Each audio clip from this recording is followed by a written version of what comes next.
30 ہجری سے 33 ہجری کا جو دورانیہ ہے، اس دورانیے میں حضرت عثمان غنی کے مخالف گروپ کا وجود باضابطہ طور پر بن گیا تھا، اور اس ویڈیو میں اس گروپ کے چند رہنماؤں کا نام اور کچھ وجوہات جو کہ عثمان غنی کے مخالف گروہ کے بننے کی جو وجوہات ہیں وہ بھی میں تاریخی روایات کی روشنی میں آپ سے بیان کروں گا۔ اس دورانیے میں یہ جو 3 سال کا دورانیہ ہے، 30 ہجری سے 33 ہجری تک، اس میں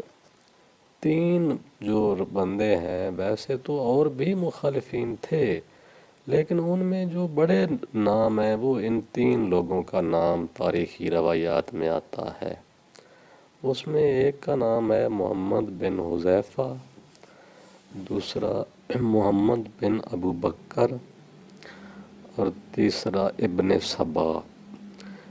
جو ابن سبا ہے اس کو ابن سودا بھی کہتے ہیں۔ اس کی کچھ وجوہات یوں ہیں کہ تقریباً حضرت عثمان غنی کے جو یہ دورانیہ ہے نا، اس میں 30 ہجری کے بعد جو علاقہ تھا نا افریقہ میں، جو مسلمانوں نے جو حملہ کر کے علاقے میں اپنا کنٹرول سنبھال لیا تھا، دراصل وہ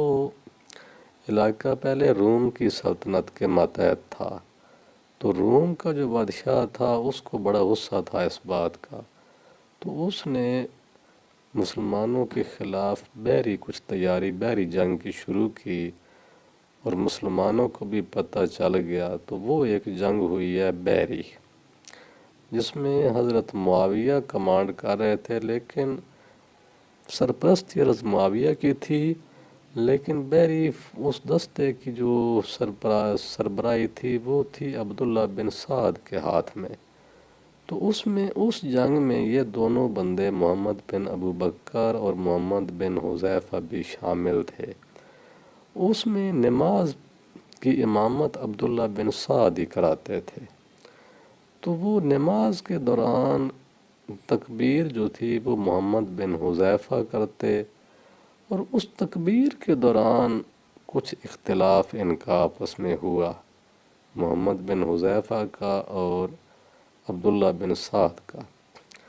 اس اختلاف کی وجہ سے، چونکہ عبداللہ بن سعد اس فوج کا سپہ سالار تھا، تو عبداللہ بن سعد کو ان کا انداز گفتگو پسند نہیں آیا کہ انہوں نے بات جو ہے نا یہ باغیانہ انداز میں مجھ سے دونوں بات کرتے ہیں۔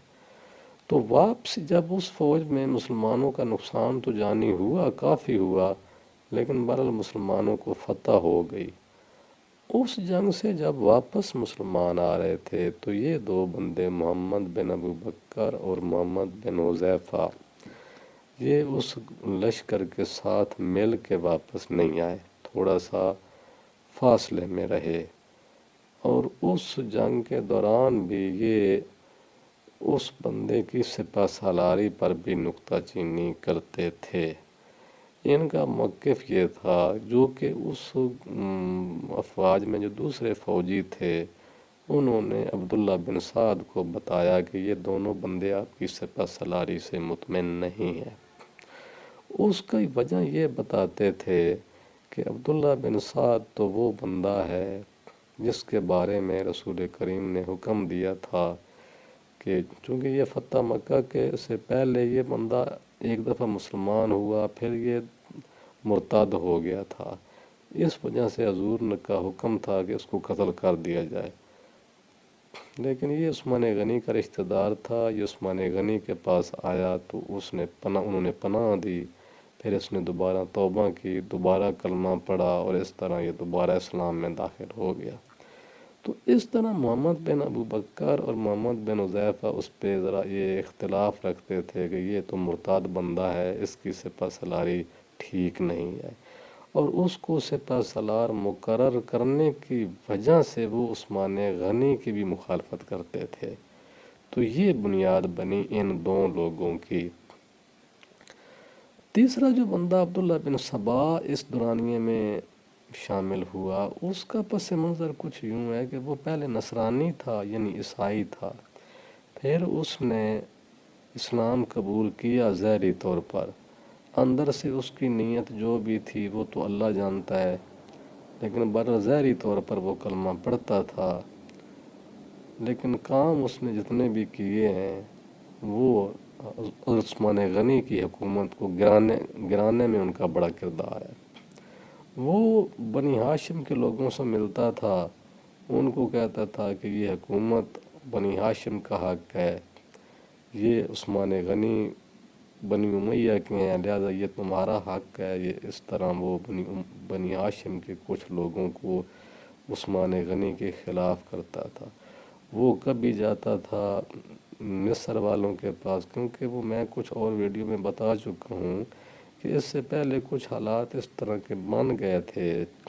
جس میں کوفہ، بصرہ اور مصر، یہ جو 3 جگہ تھیں، ان کے گورنروں کی نامزدگیوں میں بھی بہت سے اختلاف بن گئے تھے، کچھ لوگ عثمان غنی کی پالیسی سے مخالف ہو گئے تھے، تو ان 3 جگہوں پہ وہ بندہ گائے بگائے کبھی وہ جاتا کوفہ میں، کبھی جاتا بصرہ میں، کبھی جاتا مصر میں، کہ جو مخالفین تھے عثمان غنی کے ان کو وہ آہستہ آہستہ اکٹھا کرنے لگا۔ تو یہ جو 3 سال ہیں، ان 3 سالوں میں ان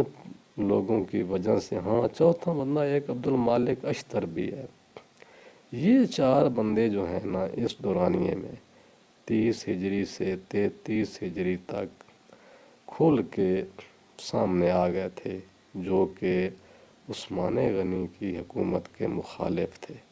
ایک محمد بن حذیفہ، دوسرے محمد بن ابو بکر،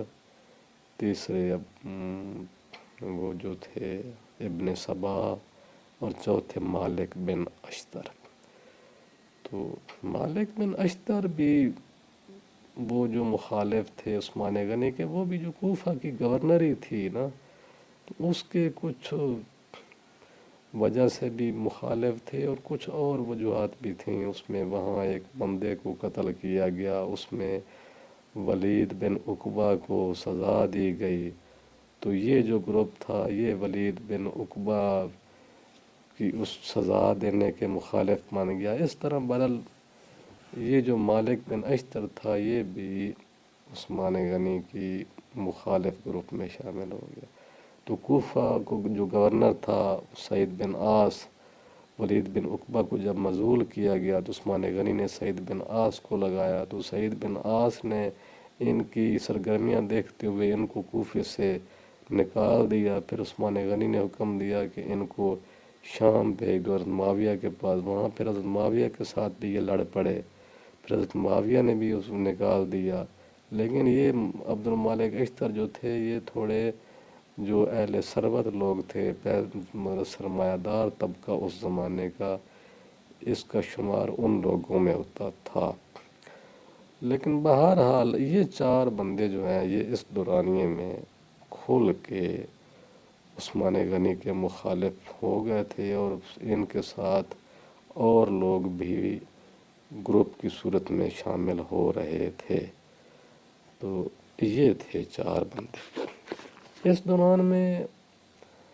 ابو ذر غفاری بھی جو تھے وہ بھی کچھ اختلاف کرتے تھے حضرت معاویہ کی کچھ پالیسیوں پر بھی، لیکن وہ چونکہ کمزور لوگ تھے، ابو ذر غفاری صحابی تھے لیکن وہ مالی لحاظ سے مستحکم نہیں تھے، وہ ان کا شمار غریب طبقے میں ہوتا تھا۔ لیکن یہ جو لوگ ہیں محمد بن حذیفہ، محمد بن ابو بکر، مالک اشتر، عبداللہ بن سبا، یہ سرمایہ دار طبقے میں ان کا شمار، اس زمانے کے سرمایہ دار طبقے میں ان کا شمار ہوتا تھا، اور یہ سارے لوگ ایک سیاسی اثر و رسوخ رکھنے والے تھے۔ لیکن ابو ذر غفاری صحابی تو تھے لیکن ان کا کوئی سیاسی اتنا عمل دخل اتنا زیادہ نہیں تھا، وہ کمزور آدمی تھے سرمایہ کے لحاظ سے۔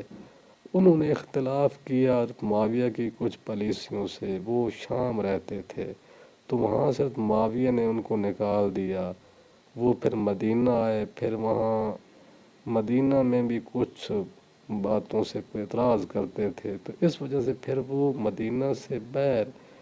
ایک جگہ ہے رازہ، وہاں رہتے تھے۔ لیکن وہ پھر اس طرح رہنے لگ گیا کہ وہ غیر جانبدار ہو گئے تھے، وہ اپنے من میں رہتے تھے، لیکن بہرحال وہ اختلاف انہوں نے کیا تب بھی ان کو نکالا گیا تھا۔ تو یہ لیکن ان کی مخالفت کا کوئی خاص اثر نہیں ہوا۔ یہ جو باقی 4 بندے ہیں نا، انہوں نے اپنے ساتھ آہستہ آہستہ مختلف لوگوں کو ملانا شروع کر دیا تھا، حتیٰ کہ 33 ہجری کے آخر تک ان مخالفین کے ساتھ اچھی خاصے لوگوں کی تعداد شامل ہو گئی تھی۔ میں آگے پھر کسی اور ویڈیو میں بتاؤں گا آپ کو کہ پھر وہ تعداد اکٹھی ہونے کے بعد انہوں نے کیا کیا، پھر کس طرح انہوں نے عثمان غنی کے آخری دور میں بغاوت عروج پہ لے گئے۔